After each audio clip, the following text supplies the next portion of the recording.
el día de hoy nosotros vamos a hablar de la enfermedad de los vasos sanguíneos. Ese es un tema fundamental en la patología, en la medicina y en las ciencias de la salud como tal. ¿Por qué? Porque los vasos sanguíneos, que parecen ser una estructura anatómica sencilla, básica, una estructura anatómica inocente, bueno, esa enfermedad del vaso sanguíneo es tristemente o infame porque ellos son los que se basan en gran parte de los eventos catastróficos que se dejan al paciente vuelto una chancleta o terminan llevándolo a un cementerio por culpa de los vasos sanguíneos, el corazón y en términos generales el sistema cardiovascular en general.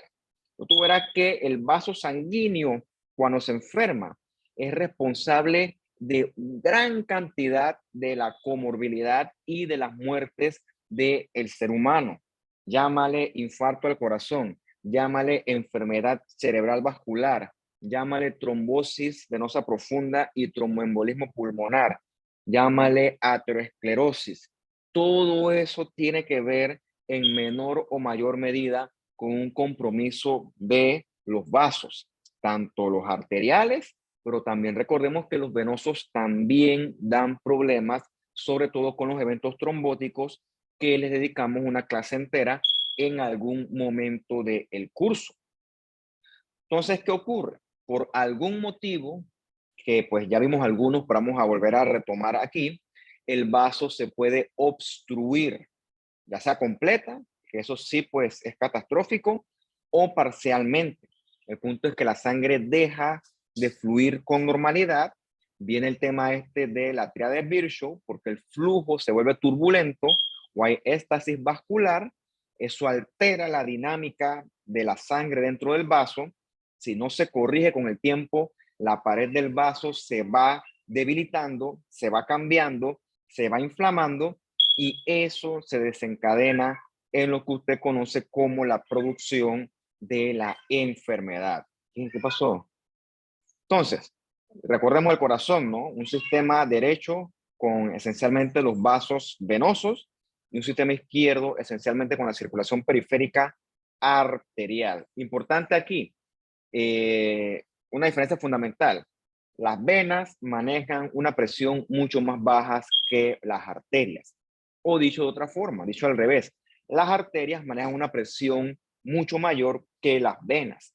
Y en base a esas diferencias de presiones, existen distintas enfermedades en estos sistemas vasculares. Para entender también parte de cómo se produce la enfermedad del vaso sanguíneo, es importante que tú retomes hasta cierto punto lo que sabes de la histología y la microanatomía del vaso. Por ejemplo, en la arteria, ¿qué es lo predominante? Una túnica media con bastante músculo liso y con sus respectivas láminas elásticas internas como externas. Gracias a esos componentes, las arterias se encargan de la regulación del tono vascular. Eso explica por qué la presión en la arteria es mucho mayor que en la vena. Mientras que en la vena lo que tú tienes es poquito músculo, pero una túnica adventicia con bastante tejido conectivo. Así de forma muy resumida, eso es lo que ocurre.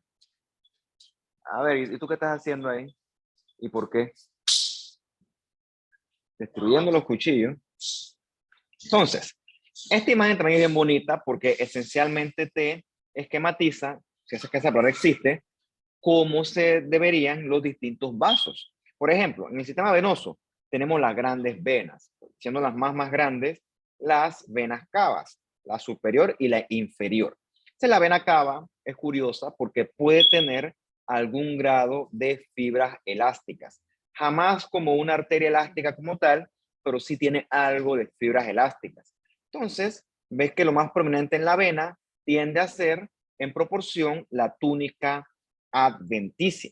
Y el fenómeno se repite o se va disminuyendo hasta que entramos a la vénula postcapilar, que esencialmente es bien delgadita, muy similar a un capilar, que recordemos que esta es famosa porque aquí es que ocurre la salida del leucocito durante el estímulo inflamatorio. Mientras que las arterias está la aorta y compañía, que son las grandototas, que anatómicamente son las grandes arterias, pero histológicamente son las arterias elásticas. Elásticas porque tienen una gran cantidad de tejido elástico, de fibra elástica. Eso es lo que le permite mantener el respectivo tono vascular junto a la acción del músculo liso de la túnica media. Entonces, la lección de, la lección de esto es, sistema venoso, gracias a sus componentes anatómicos, se maneja a bajas presiones, mientras que el sistema arterial se maneja a presiones mucho más altas. De hecho, en el sistema arterial es que se controla la presión arterial. Ok, aquí donde están los pequeños vasitos, a nivel de las arteriolitas. Bien. Entonces, recordemos que hay arterias elásticas con mucho tejido elástico. Este tejido elástico, pues, con el envejecimiento y con ciertas enfermedades como la diabetes o la hipertensión, se puede ir perdiendo. Eso es cierto.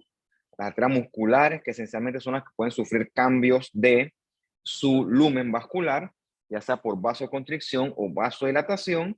Y finalmente, en las pequeñas arterias, donde se suele regular la presión arterial.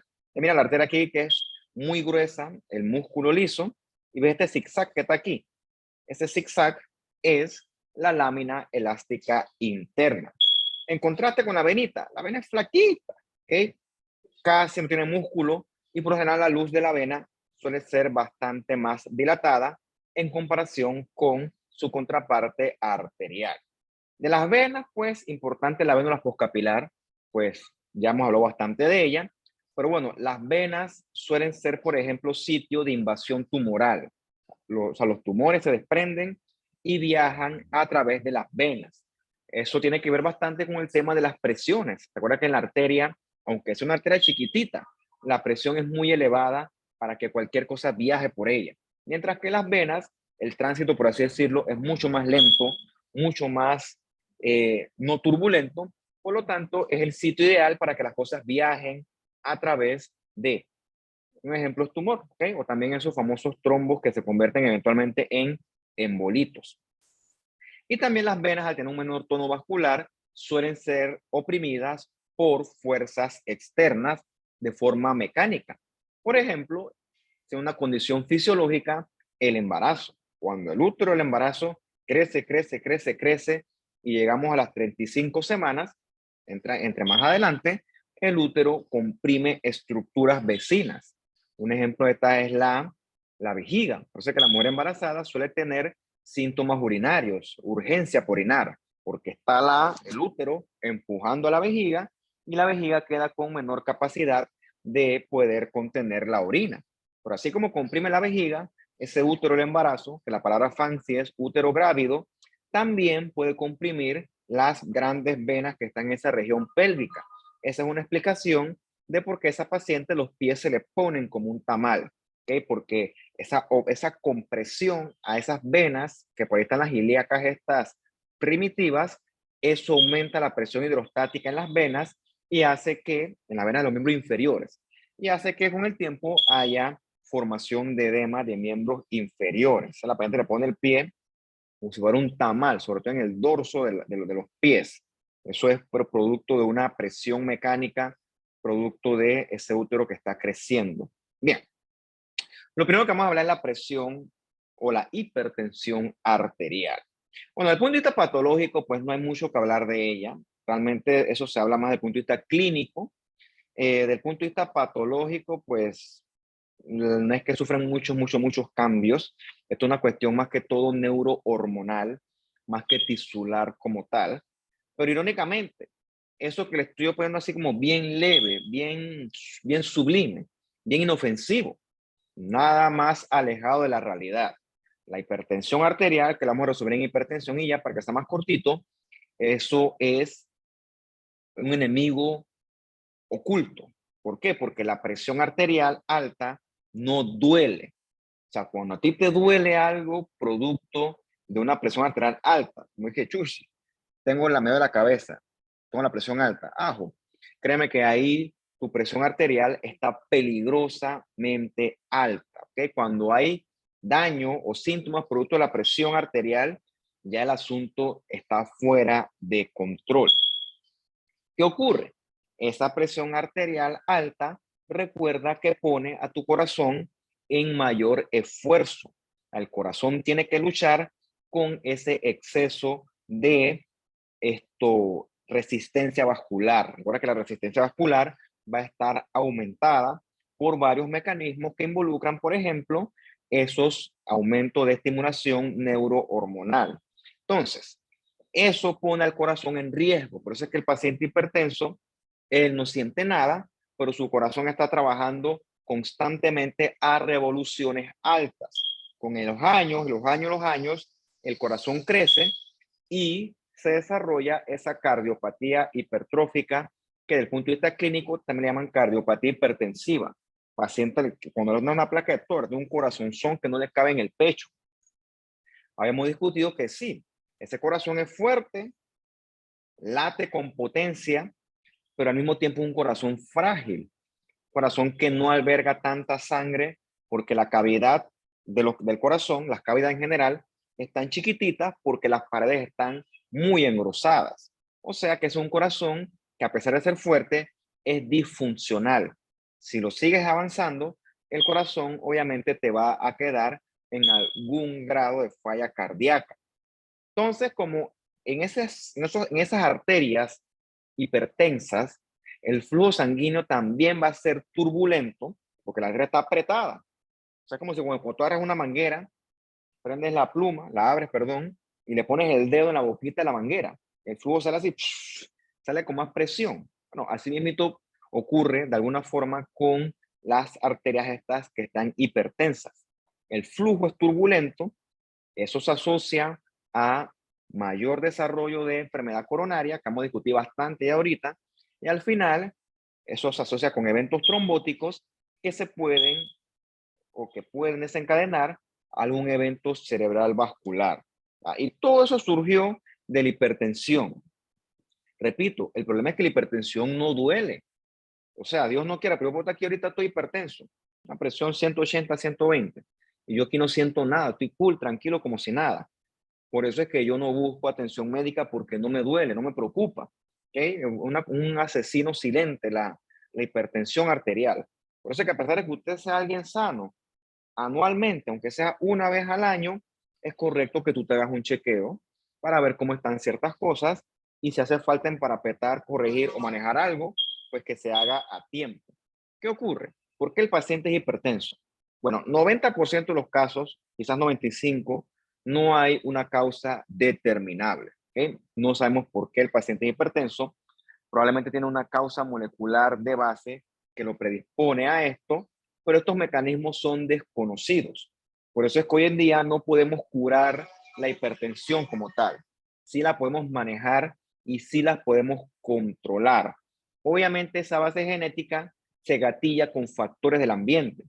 Por ejemplo, mi papá es hipertenso, por decirles algo, por lo tanto yo heredé esa susceptibilidad a ser hipertenso. Pero siendo joven no tengo ninguna evidencia de hipertensión.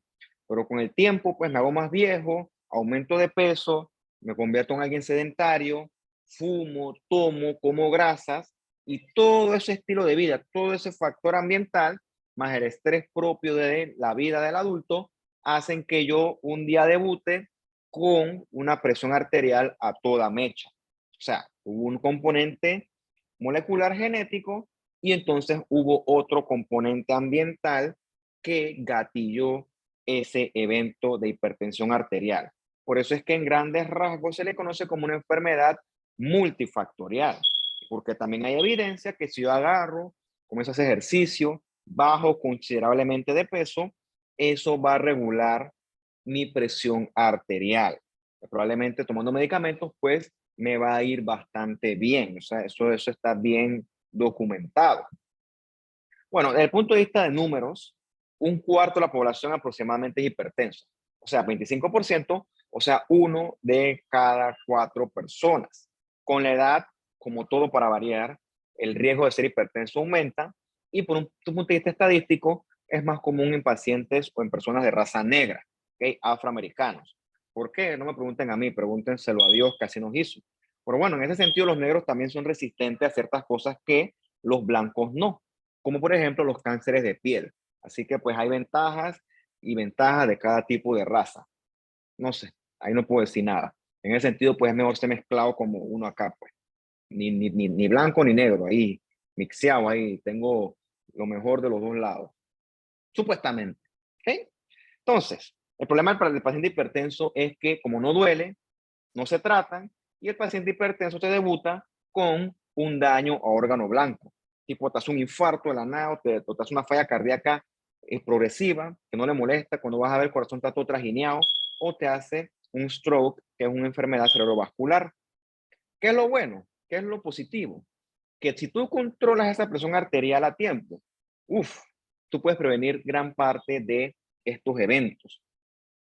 Repito hasta el cansancio, ¿cuál es el problema? Que la hipertensión no duele, por lo tanto tú tienes que tratar una enfermedad asintomática. Entonces eso forma parte de la medicina preventiva. La cosa es cómo le explicas eso al paciente, ¿ok? ¿Cómo le explicas eso? Bueno, eso es parte de los médicos tratantes que se encargan de esto. Médicos familiares, algunos cardiólogos, internistas, que no soy yo, ¿ok? Entonces, habrá un 5% de pacientes que están salados, que te hacen una hipertensión maligna, que no corrige con tratamiento, difícil de manejar, presión volando. Esos casos suelen deberse a una causa de fondo, por ejemplo, hormonal. Por ejemplo, el paciente tiene un tumorcito que produce muchas hormonas o muchas catecolaminas que elevan de forma anormal la presión arterial. Entonces ahí los medicamentos no pegan y toca hacer manejos un poco más agresivos. Pero eso es un porcentaje muy chiquito de los casos. En el 95% de los casos, el paciente se le hace estudio de los riñones, estudio de las hormonas, estudio de la tiroides y todo sale normal y el paciente queda sin enfermedad de base demostrada. O sea, yo descarté todo. Entonces, ahí viene la palabra esa famosa idiopática. ¿Okay? Idiopática es la forma fancy de decir no sé. Yo descarté todo y la verdad es que no encuentro una explicación para esto, lo que está ocurriendo. Entonces, la gran mayoría de los casos, 95%, el paciente es hipertenso de forma idiopática. Probablemente una causa molecular, pero bueno, aún no estamos en ese nivel de detectar las cosas hasta allá. Algún día, que no será hoy lamentablemente. Bien, ¿por qué el paciente es hipertenso? ¿Qué es lo que está ocurriendo con esa persona? Bueno, suelen ser los riñones bien responsables de esto. Retomando el curso anterior, recuerda que el riñón maneja los niveles de agua y electrolitos, sobre todo de sodio. Entonces, ¿qué pasa si el paciente comienza a reabsorber sodio y agua? De una forma cíclica, viciosa. El tipo tiene una aldosterona que comienza a reabsorber, tiene una desregulación a nivel del sistema renina-angiotensina-aldosterona. Entonces, eso lo que va a hacer es que el paciente reabsorba en el riñón mucha agua, o sea que vas a tener mayor volumen circulante y también vas a tener una mayor resistencia vascular. Vas a tener aumento de las dos variables que producen aumento de la presión arterial. Por eso es que gran parte de las presiones arteriales ocurren a nivel renal. ¿Y por qué ocurre esto? Bueno, puede que el paciente tenga una alteración genética que altera ese metabolismo de el sodio. El paciente en vez de botar sodio, lo que hace es volver a reabsorberlo y ese sodio pues va acompañado siempre de agua. ¿Okay? Por eso es que una meta de esto con ciertos pacientes hipertensos es que el paciente orine, ¿no? Con los famosos diuréticos, cuando el paciente orina, se deshace de gran parte del volumen y eso controla la hipertensión. De los factores ambientales que son los prevenibles, ¿ok? Que son los que realmente son el target de uno, porque realmente si tienes una cosa genética, pues eso no lo vas a poder modificar. Se puede modificar todo esto. Si tú estás estresado, brother, cálmate, vas a morir por estar estresado. No tiene sentido. Si eres obeso, no es que te conviertas en un atleta olímpico, pero sí controla tu peso. Si tú fumas, deja de fumar. Si tú tomas mucho alcohol, toma con moderación. O sea, no es que tampoco tú vas a ser un santo ni vas a ser un tipo de un convento. Si tú eres sedentario, bueno, no es que tampoco tú vas a correr una maratón, pero sí camina aunque sea un poquito. ¿Ok? A la tienda, deja de parquear. Yo creo que la gente ahí en el seguro, en el complejo. O sea, cogen el elevador para subir un piso, o peor, para bajar un piso. O sea, ¿eso qué? Y gente joven, las enfermeras son las que he visto en esa gracia. O sea, ¿qué pasa? Oye, que fuera de lugar. Y obviamente el consumo de sal, regularlo lo menor posible. Porque el problema ¿cuál es? Tú te comes una comida ya hecha, arroz, poroto y carne. Esa comida ya tiene sal, ¿ok? Porque se prepara con sal. Entonces, si tú le echas más sal, está comiendo sal sobre sal. Entonces, toda esa sal va a arrastrar agua y todo eso va a hacer que tú quedes con algún momento momento de la digestión, eventualmente quedas con mayor contenido de sal y eso arrastra agua. Entonces, eso se traduce en un potencial mayor volumen. Entonces, puede eso empeorar la presión arterial. Entonces, todos estos son hasta cierto punto bien modificables. Entonces, ese es el target de esto. Prevenir y manejar la presión arterial en base a los estilos de vida. Porque además está decirte, tú puedes tomarte una bomba de medicamentos para la presión arterial, pero si tú no modificas estas cositas de acá, esencialmente es por el gusto, ¿ok? No es efectivo. Tienes que modificar estilos de vida y eso, complementarlo con los medicamentos. Bueno, ya que la presión arterial de punto patológico, pues no hay mucho que decir, no hay mucho cambio tisular, a menos que esas expresiones que se alteran por enfermedad renal como tal, si da chance, que no estoy seguro, eso lo discutiremos en la clase de riñón. No estoy seguro si eso vaya a ocurrir, por cierto. Profe, una pregunta. Sí. ¿En un corazón que está hipertrófico puede volver a su estado normal? Bueno, supuestamente cuando yo me dedicaba a estas artes de la medicina interna, hablaban de medicamentos que son los IECAS y los ARA2, que esos medicamentos lo que hacen es pegarle a el sistema renina y angiotensina aldosterona.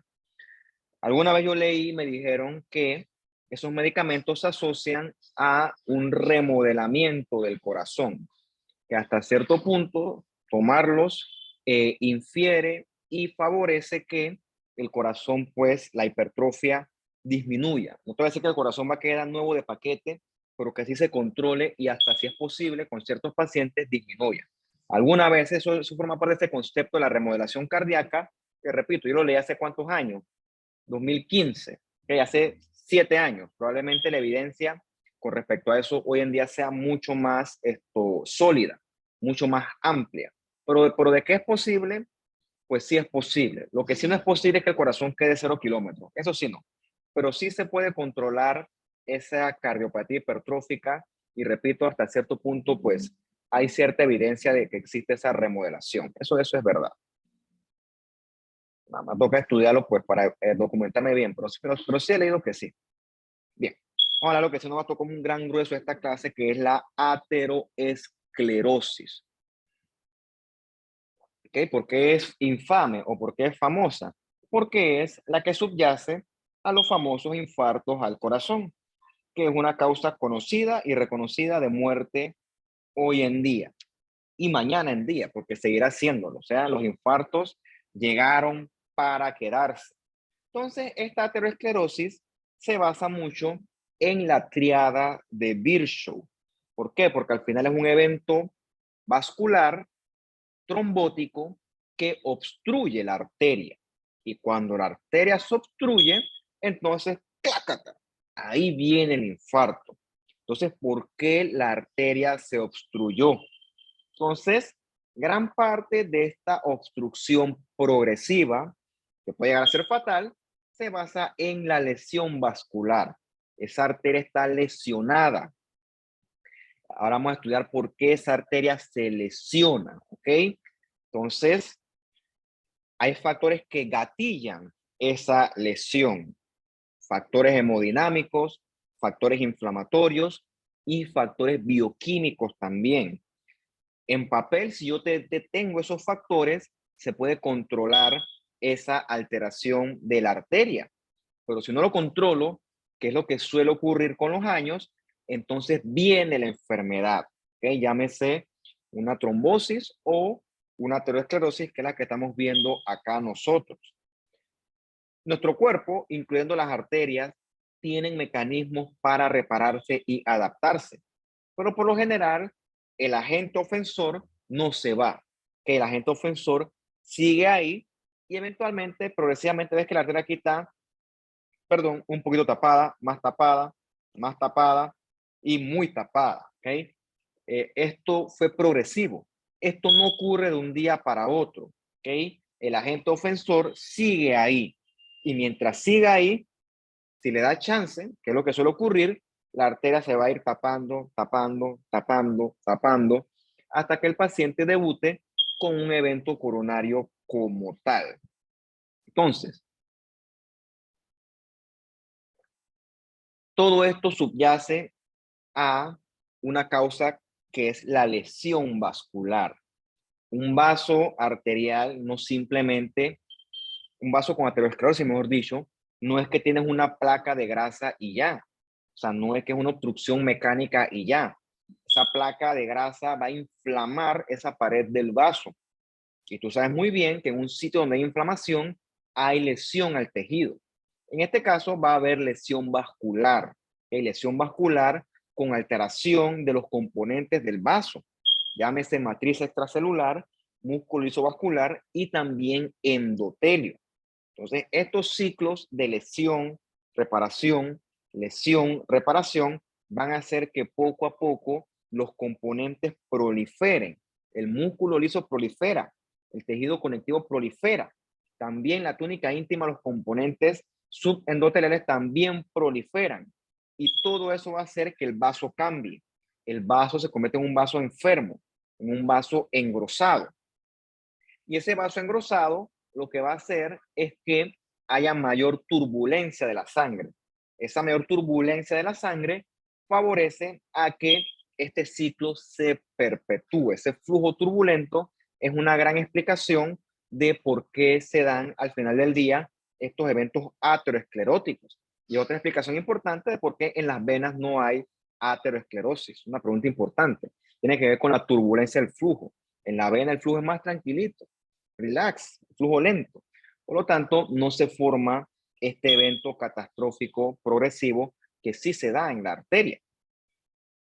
Con los ciclos esos de reparación, lesión, reparación, etcétera, el vaso se va engrosando.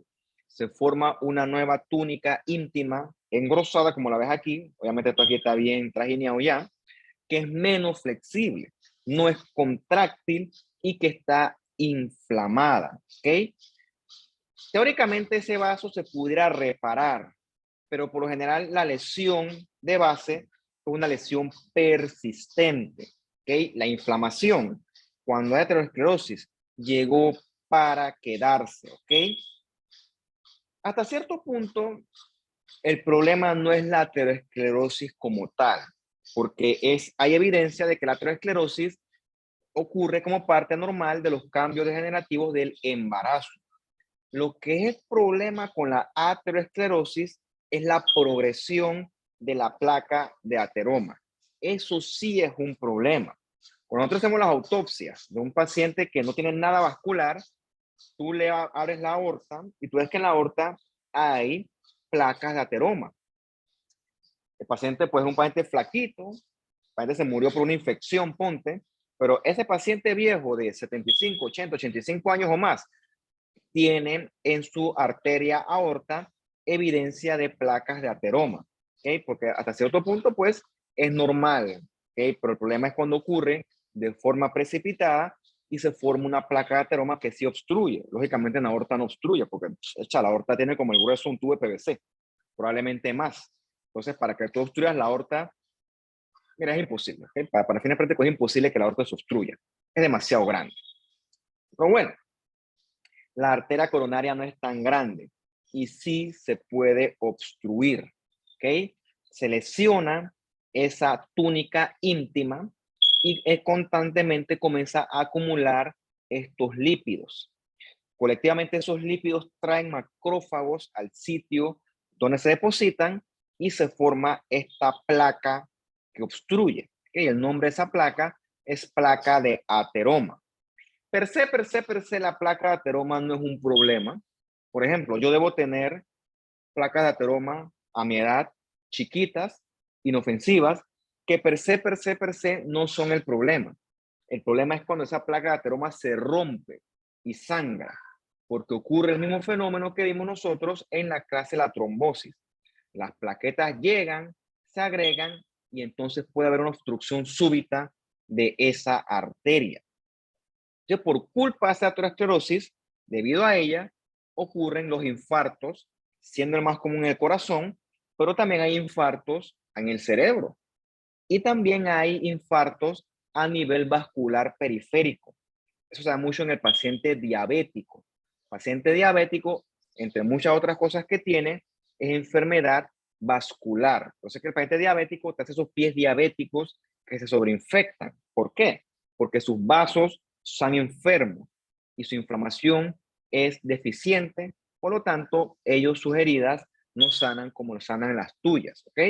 Pero bueno, solamente es para mencionarlo porque en su momento dedicaremos una clase entera a hablar de la diabetes, que es un tema también bastante interesante del punto de vista patológico. Entonces, de la mano con hipertensión, la aterosclerosis destruye población, barre con la gente, sobre todo en los países desarrollados donde la obesidad es pan de cada día. Eso, como tú buscas la estadística, la enfermedad cardiovascular es número 1 en los países desarrollados. Y Panamá no es la excepción. También aquí la enfermedad cardiovascular acaba con nosotros. Entonces, esta es una arteria permeable, mientras que esta acá tiene una placa de ateroma. Esa placa de ateroma esencialmente es grasita, ¿ok? Sobre todo colesterol. A tus macrófagos no les gusta ese colesterol. Entonces llegan allí e inflaman ese tejido. Entonces la pregunta del millón es, ¿de dónde viene este colesterol? Bueno, en gran parte de los casos, ese colesterol va a venir de la dieta. O sea que si el paciente sigue comiendo colesterol en exceso, ¿qué va a pasar con la placa de ateroma? Pues a lo largo del tiempo de los años, la placa va a crecer, crecer, crecer, y entre más crece la placa, lógicamente el flujo va a ser más turbulento. ¿Okay? Y cuando el flujo es más turbulento, hay mayor chance de que esa placa se rompa, se ulcere y que sangre. Entonces, ese es el problema. Cuando la placa se rompe, llegan las plaquetas hacen un tapón plaquetario que definitivamente eso en ese punto se alcanza un 100% de la obstrucción. Y si la arteria se obstruye al 100%, entonces el tejido que esa arteria debe irrigar se queda sin su aporte sanguíneo arterial. O sea que lleva eso a isquemia del corazón, que ese realmente es el concepto desde el punto de vista patológico de un infarto. ¿Okay? Un infarto del corazón es una isquemia al área que se quedó sin perfusión. O sea, en ese sitio la fibra muscular cardíaca va a morirse. Y entre más tiempo pase esa arteria obstruida, mayor cantidad de músculo va a ser comprometido. ¿Qué ocurre? Hoy en día, sacando el COVID, que fue la gran excepción, las infecciones no matan a nadie, ¿okay? A muy poca gente. Habrá una que otra excepción asociada con el HIV, SIDA, pero hoy en día, ¿quién se muere de neumonía? O sea, esas infecciones se controlan gracias a los avances de la medicina. Pero ¿qué nos mata ahora? Nuestro propio estilo de vida. Yo quiero comer, yo quiero fumar, yo quiero tomar, y todo en el contexto de un mundo que me estresa, ¿ok? Por lo tanto, mi estrés da lugar a vicios. Y los vicios, pues lamentablemente ninguno es bueno. Entonces, todo eso me lleva a mí al desarrollo de una enfermedad coronaria que, como yo estoy estresado, me vale madre, la dejo progresar y eventualmente yo lo que voy a terminar en un cuarto de urgencia infartado. Eso es propio de nuestro estilo de vida. Entonces, esquemáticamente quita la placa de ateroma. Grasita, llena de macrófagos, que esa placa va creciendo, creciendo, creciendo a lo largo de los años, porque el paciente pues está muy ocupado para ocuparse de ella, y finalmente, si no le das control, si no le das atención, el paciente, ya te digo, termina o muerto en su casa o en un cuarto de urgencia. Ambas son malas opciones. Desde el punto de vista epidemiológico, aterosclerosis tú lo encuentras en todos lados, ¿ok? Obviamente tiene un nexo epidemiológico importante con la dieta.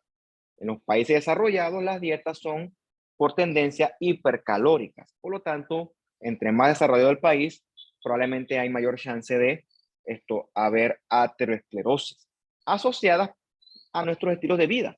Que hay un estilo de vida sedentario, con una dieta, repito, rica en grasas, pero siempre le echamos la culpa a la grasa, pero ha agarrado mucho auge la dieta rica en carbohidratos, que es lo que se hace aquí. Culturalmente, aquí la gente no puede comer sin arroz. O sea, el arroz es parte fundamental, no negociable de la dieta. Entonces, el arroz, eso es exceso de carbohidratos, y el exceso de carbohidratos se traduce en exceso de calorías, y el exceso de calorías que no se consumen se traduce en obesidad. Entonces, la gente que hace arroz, macarrones, tajada y ensalada de papas. Ensalada. Todo en un solo plato, acompañado de un vaso de soda o, ¿por qué no?, de chicha. Azúcar sobre azúcar sobre azúcar sobre azúcar. Porque supuestamente el azúcar no es mala. El azúcar sí es mala, ¿ok? Repito, el azúcar no es mala per se. El exceso de azúcar es lo malo, ¿ok? El exceso de azúcar. Y aquí fácilmente te das cuenta que nuestras dietas son excesivas en carbohidratos, o sea, son dietas hipercalóricas por un tema cultural. Dile a alguien que tú le vas a servir una cena sin arroz. El tipo te va a regresar la comida. O sea, no negocio mi arroz. La gente subestima el poder del arroz. En este caso, el poder negativo del arroz. No te digo que no lo comas, pero con respectiva moderación. Tiene muchos carbohidratos. Entonces, obviamente, como igual que la hipertensión, esto es una enfermedad multifactorial.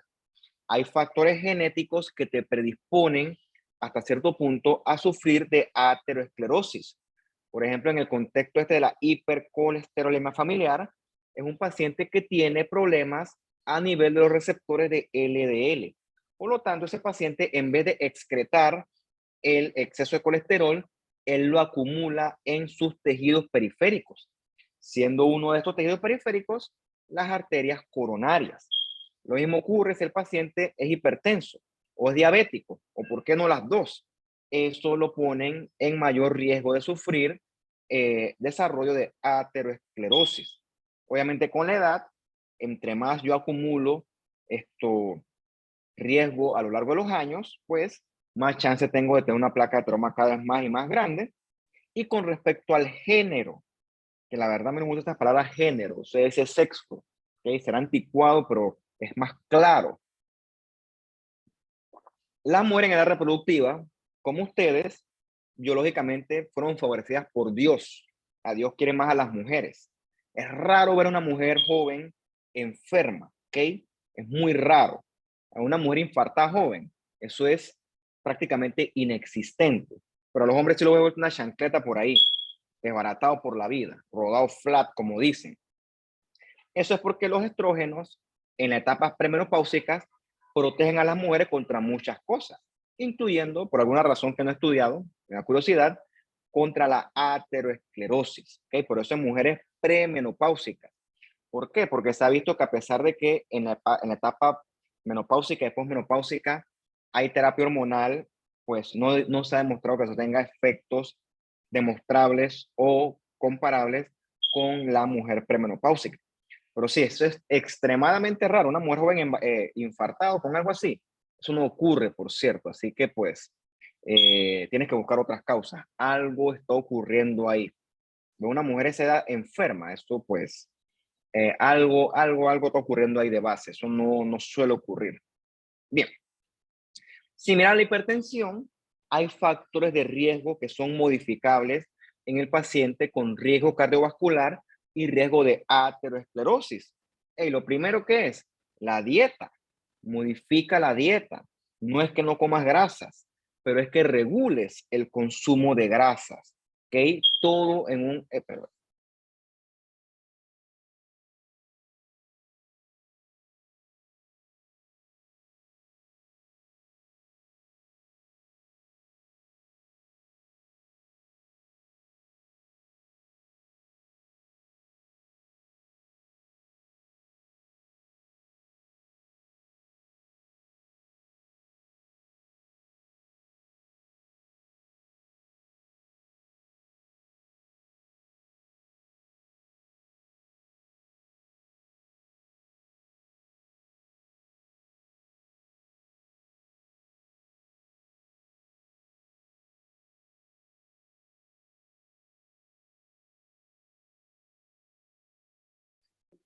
Entonces modificamos la dieta, vamos con un nutricionista que para eso existen, y que el nutricionista nos oriente, porque es otro error. La gente cree que puede modificar la dieta a su propia criterio, a su propio conclusión. Entonces, no, o sea, suele cometer más errores. Como por ejemplo, te puedes meter una dieta keto, que lo que hace es comer cantidades industriales de grasa sin azúcar, y que tú crees que eso es positivo, tú crees que eso es bueno.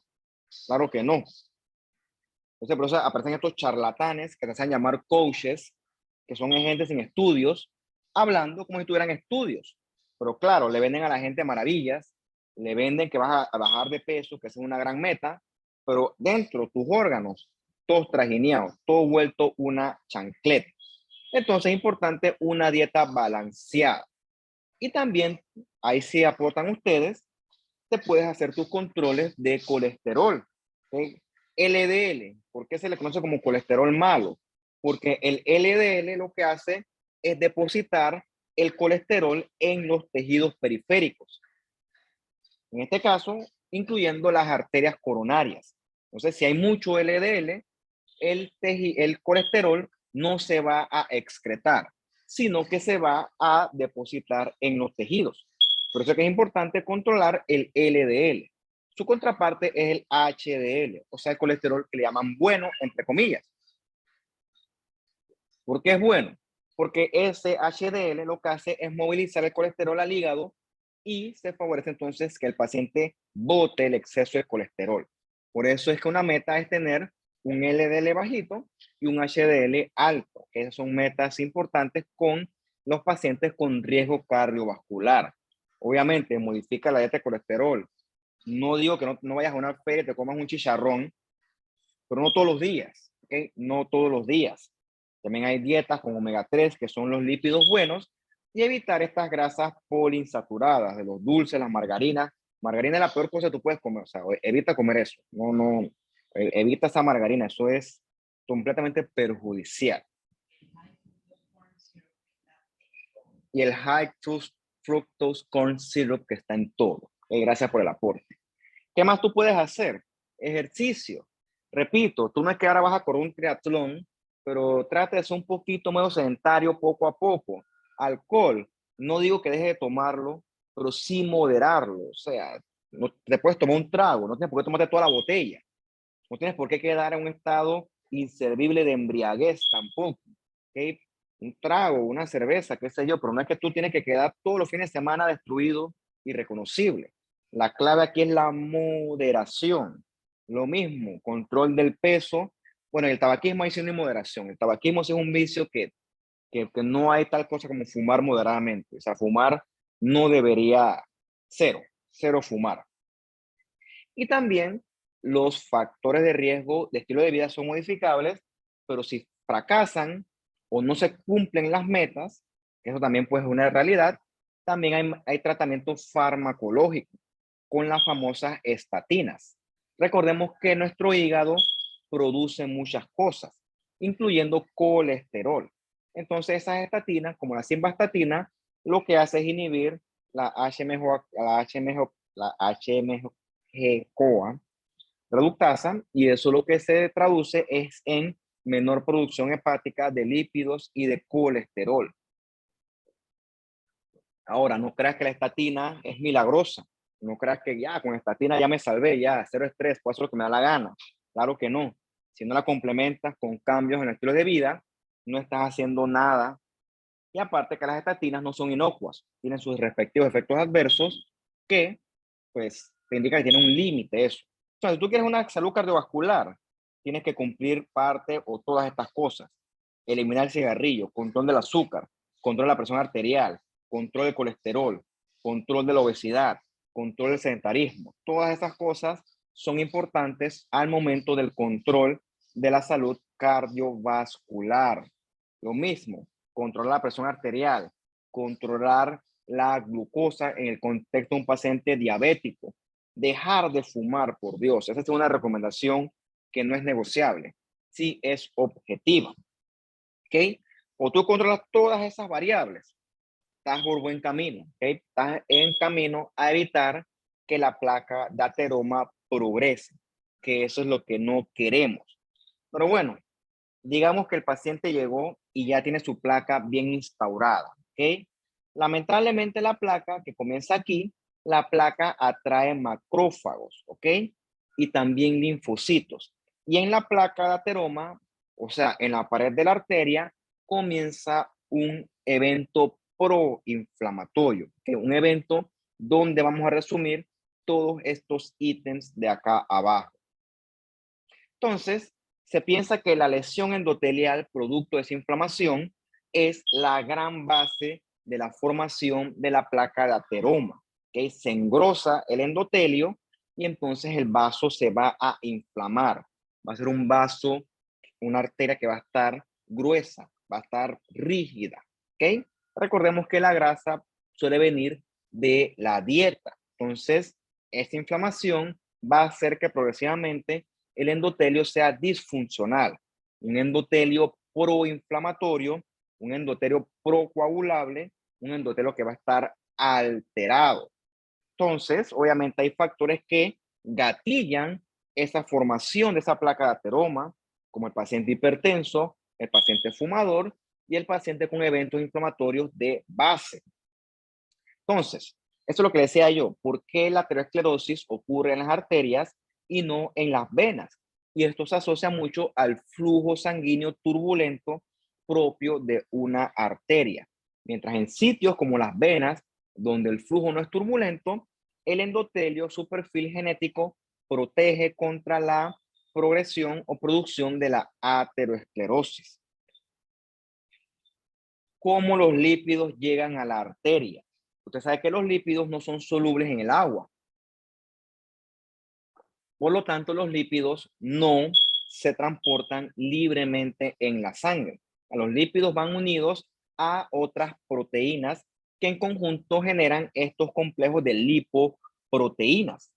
Entonces, hay enfermedades que son las dislipoproteinemias, donde los lípidos tienden a depositarse en los tejidos periféricos, con mayor o menor medida. Hay explicación genética o predisposición genética, o también hay alteraciones en el metabolismo de los lípidos. En sumatoria, los lípidos comienzan a depositarse en los tejidos periféricos, incluyendo las arterias coronarias, ¿ok? Entonces, una vez que ocurre eso, entonces ya tenemos un potencial problema. Ocurre esto: el colesterol comienza a llegar a la pared de la arteria. Entonces, una vez dentro de la arteria, entonces viene esa inflamación. Es raro que eso ocurra en un paciente joven. Eso suele ocurrir en un paciente de 45 años en promedio en adelante. Cuando ocurre un evento cardiovascular en un paciente joven, quiere decir que tú tienes un gran defecto a nivel del transporte de los lípidos en general. Eso ocurre en el contexto de un paciente, sobre todo con hipercolesterolemia familiar. Ese paciente tiene mutaciones o alteraciones en los receptores de LDL, que lo que hacen es que el paciente deposite prematuramente exceso de colesterol en los tejidos periféricos. Ellos hacen unas bolitas amarillas aquí en los ojos, que son depósitos de grasa, son los famosos xantomas o xantelásmias. A veces tú lo tienes que haber visto, son un amarillito como un cremita bien característico. Ese paciente, pues, hay que descartar que él no tenga algún tipo de anomalía con el colesterol. ¿Cómo lo logras eso? Porque el paciente suele ser flaco, delgadito, pero el tipo tiene colesterol a 1000 kilómetros volando. Tiene que hacer su control anual, su chequeo anual. Mira, el colesterol, tú sabes que está volando, el LDL volando. Entonces, eso es señal de alarma, porque así como el colesterol está depositado a nivel de la piel, así mismito está la arteria cada vez más obstruida, porque hay problemas con el LDL. El LDL está depositando colesterol en la pared de esa arteria sin control. Pero bueno, por suerte esa hiperlipidemia o esa hipercolesterolemia, pues estadísticamente, pues es relativamente rara, relativamente. Entonces, es cierto que esa placa de ateroma suele ser controlada con la dieta, ¿ok? La dieta y ciertos medicamentos. Pero ¿qué ocurre si el paciente no le interesa eso? El tipo dice, no me tocas mi arroz, no me tocas mis chicharrones, no, no, nada. Todo frito, todo con exceso de azúcar, todo con exceso de grasa. Entonces, con el tiempo, ese exceso de colesterol en la arteria atrae a los macrófagos. Y usted sabe que los macrófagos, aparte de comer colesterol, también generan especies reactivas de oxígeno y también de nitrógeno. ¿Ok? Eso daña a las células y también altera la acción vasodilatadora del óxido nítrico. El efecto neto es que tienes una arteria que está rígida, ¿ok? Tienes una arteria que está completamente no capaz de dilatarse. Entonces, eso aumenta este fenómeno de el flujo turbulento en ese vaso. Entonces, esto es lo que ocurre, ¿ok? Llega ese montón de macrófagos y comienzan a comer colesterol que da miedo. Entonces, cuando el macrófago come colesterol, se transforma en esta celulita que tú ves acá en la esquina superior derecha. Es un macrófago con bastante citoplasma espumoso. Por eso es que se le llama también macrófago espumoso, ¿ok? O foamy cells.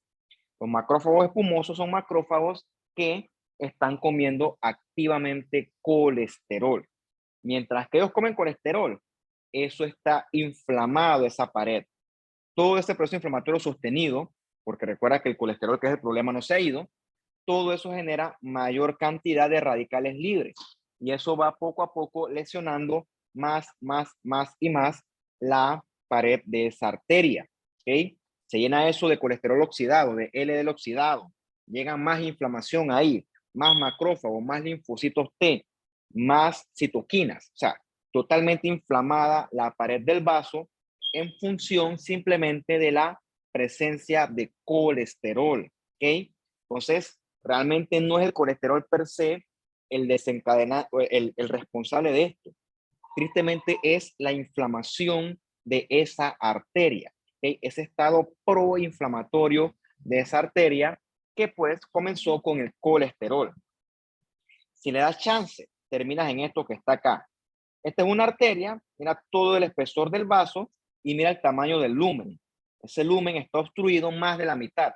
O sea, probablemente 70% de esa arteria está obstruida por todo esto que tú ves acá. Todo esto es una placa de ateroma. Es como si fuera una cicatriz. ¿Por qué? Porque ahí hay procesos constantes de inflamación, reparación a lo largo de toda la vida. ¿Ok? Al final aquí se forma una cantidad, un bloque de tejido fibroso que va creciendo porque el paciente sigue comiendo grasa. Estos espacios blancos que tú ves aquí, son esas ranuras blancas, son cristales de colesterol propios de los macrófagos destruyendo todo eso. Entonces, ese vaso está todo alterado. Además, está diciendo a ti que aquí, en esta ranurita de luz, el flujo es turbulento. Bien, esta imagen bien bonita, esencialmente te resume todo. Tus monocitos están constantemente patrullando y circulando en la sangre. Pero ¿qué ocurre? Llegó entonces a tu arteria el colesterol de la dieta. Entonces, a los macrófagos, a los monocitos, perdón, no les gusta el colesterol. Son enemigos del colesterol. Entonces, ellos, en un proceso inflamatorio igualito al que discutimos en su momento, migran de la circulación y llegan progresivamente a el sitio de batalla. En ese sitio de batalla, donde está la grasa, el colesterol, se diferencian en macrófagos. Entonces, cuando son macrófagos ahí, comienzan a comer colesterol. Entonces, en ese momento se transforman en una foam cell, un macrófago espumoso. Si ellos agarran y destruyen todo el colesterol, fine, cumplieron con su objetivo. Pero recuerda que el paciente sigue comiendo y sigue produciendo más colesterol.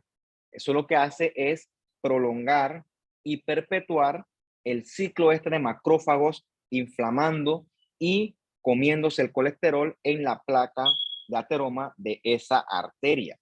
Esa inflamación daña el tejido porque se generan radicales libres. Entonces, esa generación de radicales libres lesiona al endotelio y lesiona a las otras capas de la arteria. causa proliferación de la íntima, proliferación de la túnica media, proliferación de la matriz extracelular, proliferación del músculo liso, y eso lo que hace es que la arteria poco a poco se ponga bien rígida, ¿ok? Esa rigidez de la arteria, más ese estado proinflamatorio con macrófagos espumosos, más el crecimiento progresivo de la placa, hacen que poco a poco la luz se vaya achicando cada vez más y más.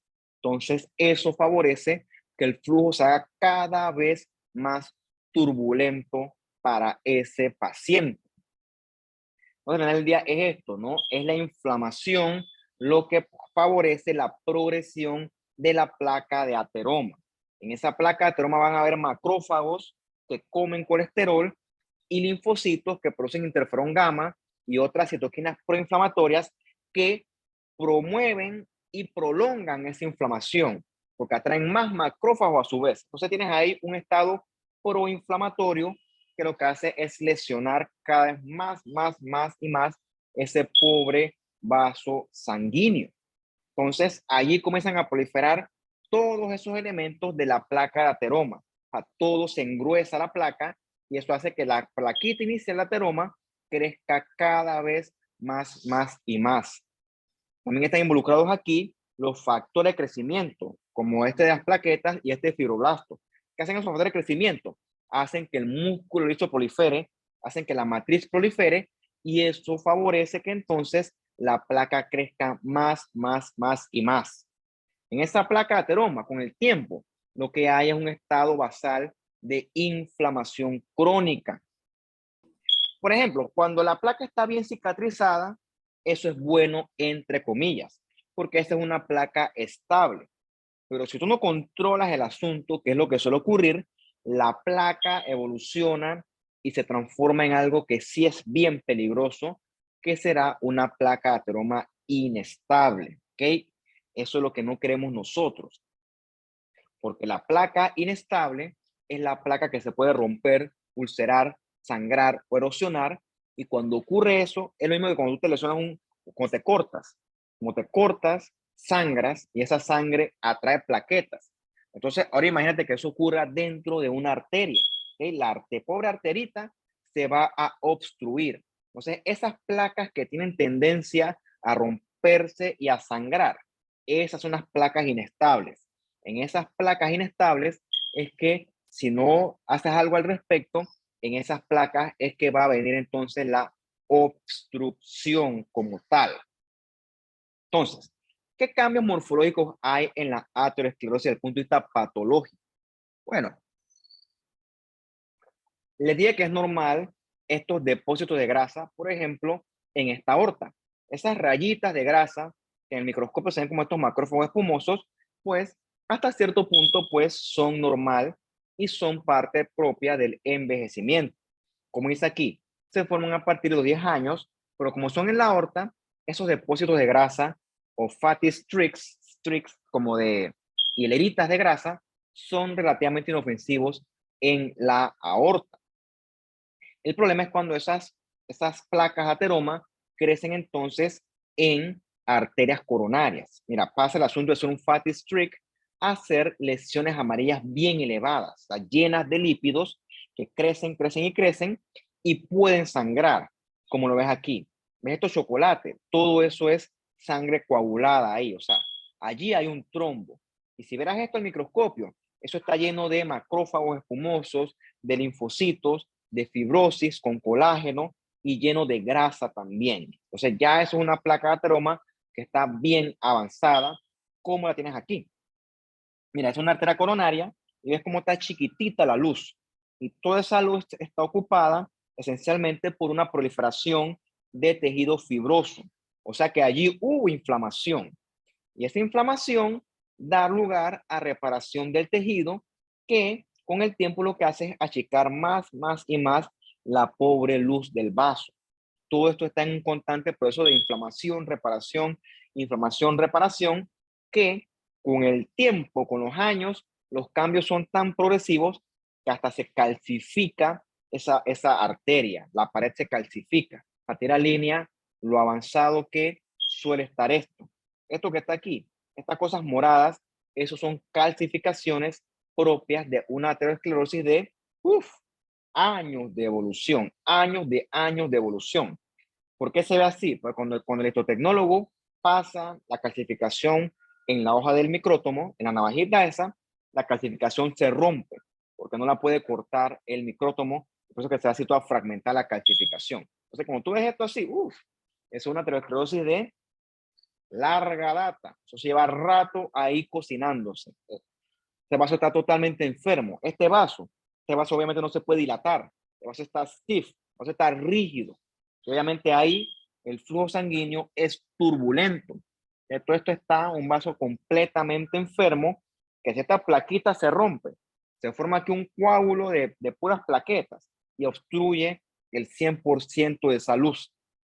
Entonces, ahí el paciente es que se infarta. ¿Cuál es la meta?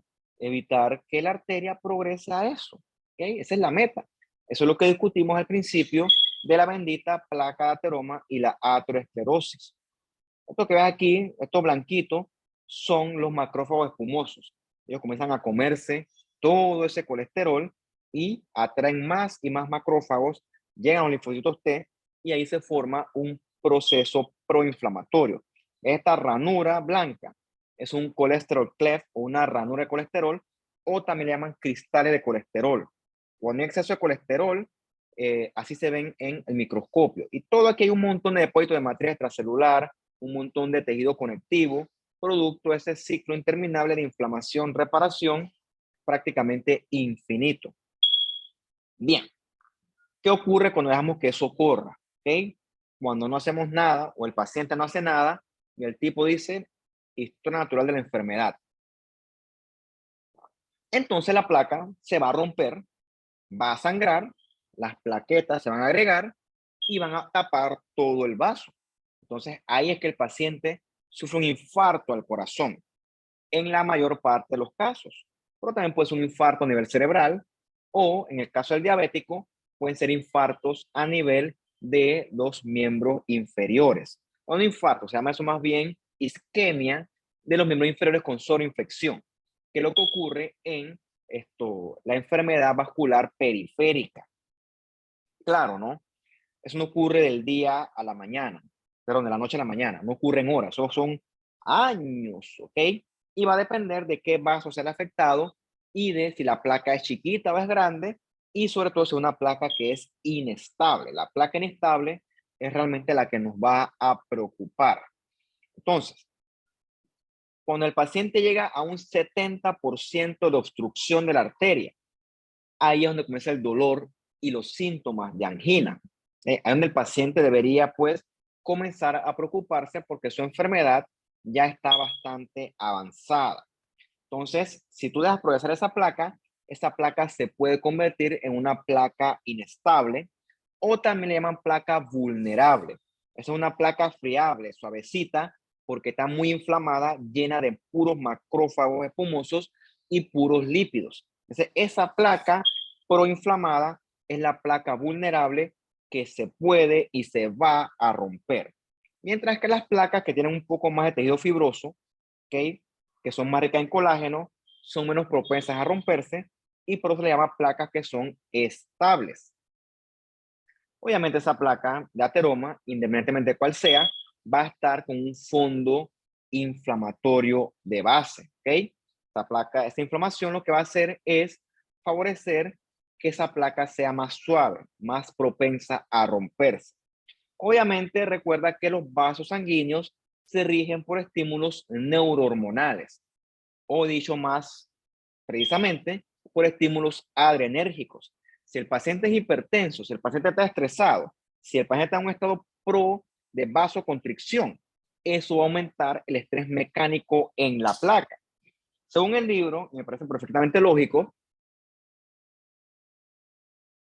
por eso es que dice el libro que gran cantidad de los infartos ocurren de 6 de la mañana a 12 del mediodía, porque supuestamente es hora que el paciente está estresado, que el tipo está alborotado, que el tipo está en el tranque, tratando de llegar al trabajo, llega al trabajo, lo regañan, tiene un cerro de trabajo por hacer, tomando café como una bestia, o sea, todo lo que hoy en día pues son nuestro estilo de vida propio.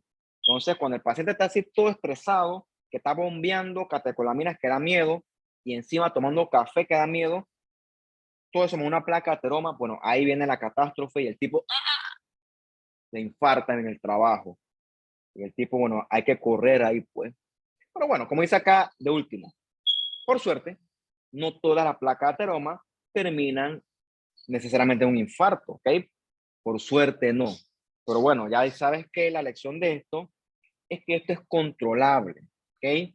Esto es controlable, esto es manejable y esto es prevenible. O sea, no tenemos por qué debutar con un infarto. Bueno, ese fue el gran grueso de la clase, más unos 3 minutos y seguimos con otra parte de las otras enfermedades que son más misceláneas, más raras, por así decirlo. ¿Ok? Vamos a tomar unos 3 minutos aquí y seguimos.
Entonces, bueno, ya para terminar esta parte un poco más fluida, hay poquito más menos que hablar. Otra enfermedad del vaso sanguíneo incluyen los aneurismas. Aneurisma es como que se dilate la pared del vaso. ¿Okay? El problema es que esa dilatación puede hacer que el vaso, esta parte dilatada, va a ser más frágil y esa parte se puede romper. Entonces, además te dice que eso es una urgencia, ¿no?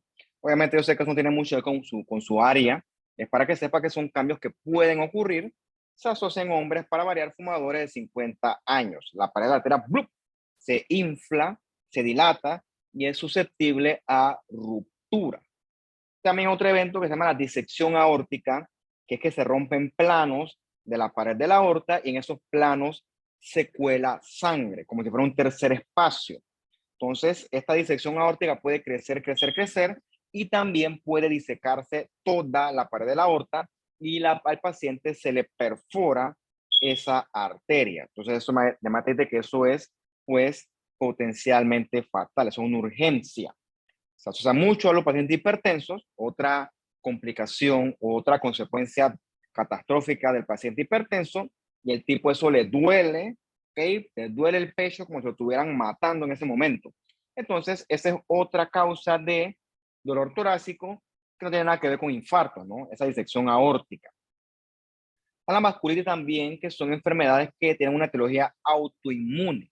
O sea, hay complejos anticuerpos que se depositan en los vasitos sanguíneos y allí causan enfermedad. O sea, se ve sobre todo en pacientes con enfermedad reumatológica, lupus, artritis reumatoide, entre otras. Entonces, mira, esta pielcita aquí bien bonita y ve los vasitos de la dermis.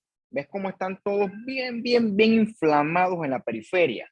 Lleno de neutrófilos, leucocitos, y esa pared rosada, que es la necrosis fibrinoide, que alguna vez nosotros discutimos en alguna clase. Eso es clásico, una vasculitis leucocitoclásica.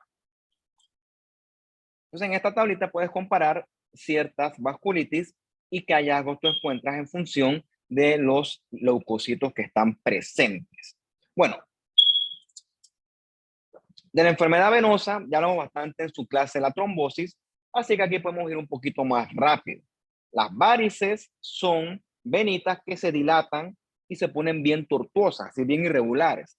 ¿Por qué? Porque suele haber una alteración en el flujo sanguíneo venoso, suele que esa arteria maneje más sangre y lo que hace es que la arteria ¡blup! Se infle y se llene mucho de sangre, lo que hace es alterar el trayecto de la venita, pero creo que dije arteria. Entonces, ¿por qué ocurre eso? Bueno, puede ser que haya un exceso de presión que conlleve a que esa arteria maneje mayor cantidad de volumen de sangre. Entonces, suele ser más común en las mujeres, sobre todo las pacientes que son un poquito obesas, y también que porque con el tiempo la acción de las válvulas se va perdiendo. Eso es normal con el embarazo. Entonces, aquí como tú ves el problema es que la venita esa va a manejar sangre estancada. En ese sitio la sangre va a sufrir éstasis vascular, hay aumento de la presión hidrostática, suele haber edema con congestión y se puede asociar eso a eventos trombóticos. No es lo propio porque los eventos trombóticos son más de las venas profundas, pero sí se puede ulcerar eso ahí. Son úlceras que duelen, son úlceras de difícil manejo, son muy sintomáticas y también son úlceras que son persistentes, producto de esas varices venosas. Esto lo puedes manejar si no es suficiente con las medidas de estilo de vida, bajar de peso, hacer ejercicio, utilizar todas estas medidas de compresión. Entonces, esto a veces puede ser quirúrgico también. Solo operan y eliminan esas venitas que están ahí todas tortuosas que ya no tienen mayor función. En la clase de gastrointestinal veremos que también hay varices esofágicas asociadas a la cirrosis.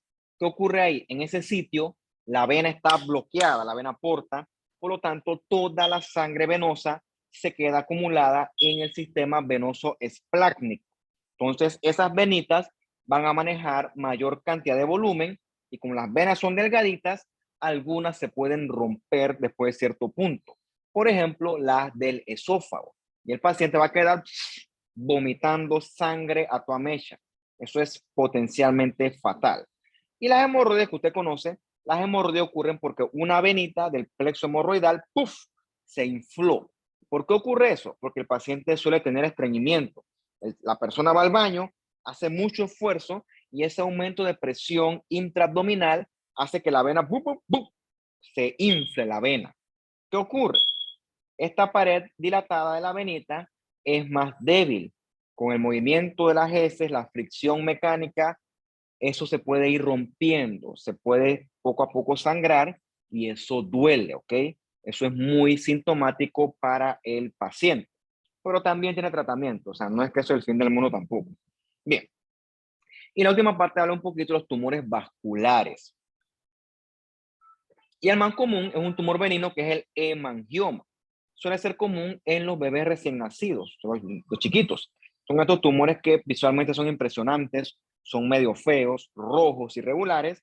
Realmente es un tumor benigno compuesto de estos canales vasculares que están llenos de sangre.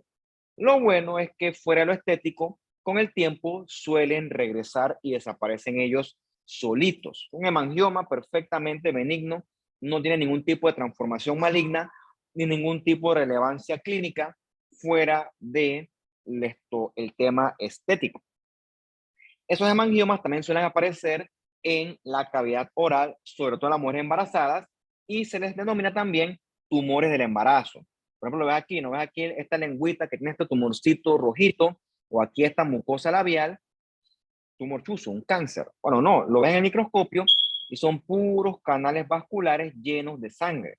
Esos son los clásicos hemangiomas capilares que algunos asocian sobre todo al embarazo, y repito, famoso tumor del embarazo. También están los linfangiomas, que son la contraparte linfática del hemangioma. Pero en este caso son tumores vasculares que están pues sin eritrocitos. Eso es fundamental. Hay otros más raros, como este que está aquí, samazota cervical, que confunde con otras cosas más peligrosas, famoso higroma quístico, enorme, pareciera algo maligno, pero cuando lo vas a ver es un tumor vascular perfectamente benigno, un tumor de origen linfático, puros canales vasculares dilataditos con endotelios perfectamente benignos. Está este otro que también me interesa que se aprendan, el sarcoma de Kaposi. Sarcoma, o sea que es maligno, ¿ok? Pero no es tan maligno, pero sí tiene un comportamiento maligno intermedio. Este es un tumor común del paciente con HIV-Sida y se asocia a la infección del herpes virus 8. Suele aparecer ese tumor en la piel y las membranas mucosas, pero yo también he visto en tracto gastrointestinal, he visto en estómago, en colon, y también suele tener presentación en ganglio linfático. Son tumores vasculares donde los vasitos se ven como si fueran unas ranuras. A veces el endotelio se ve atípico, plomórfico, eso es variable, y entonces pues son tumores propios del paciente inmunosuprimido en el contexto del SIDA. ¿Qué ocurre? En el paciente con SIDA ya sabemos que los linfocitos T están por el piso, por lo tanto los microorganismos, los bichos en general, hacen lo que le da la gana. Dentro de eso está el herpes virus 8, que le estimula al VEGF, que es el factor de crecimiento vascular endotelial, y lo que provoca eso es una proliferación sin control de los vasitos sanguíneos, que es lo que se genera entonces al final en estos tumores vasculares. ¿Okay? Este es el sarcoma de Kaposi. Y está este otro que sí no te lo quieres encontrar, que es el angiosarcoma. ¿Okay? Ese es el tumor vascular más peligroso porque es el más maligno. Tumor malo, agresivo y que hace metástasis. Este mata a la gente, este sí.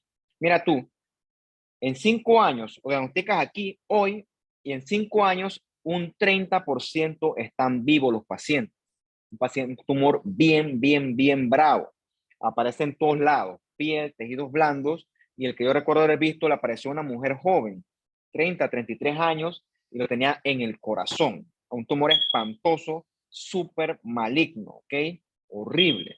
Entonces, esa mujer se murió, por cierto, no duró mucho. El tumor es bien agresivo. También se asocia con las pacientes, luego las mastectomías en la extremidad, como así como el linfedema. También suele asociarse que aparezcan estos angiosarcomas. Está bien descrito. Tiene un nombre, un síndrome de algo que ahorita no me acuerdo, después lo buscaré. Y también se asocian a exposición a radiación. Entonces, este es el angiosarcoma.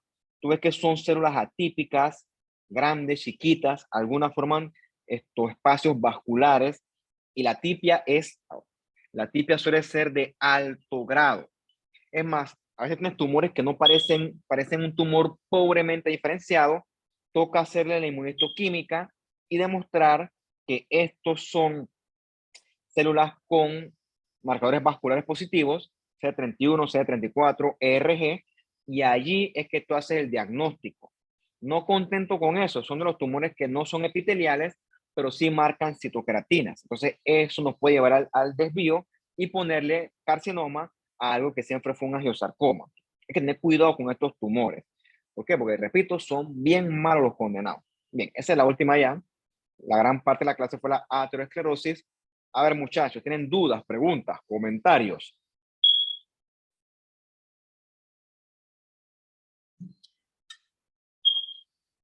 Recuerden que su quiz es el viernes. Vamos a tocar los temas de la trombosis y del sistema inmune por la parte normal.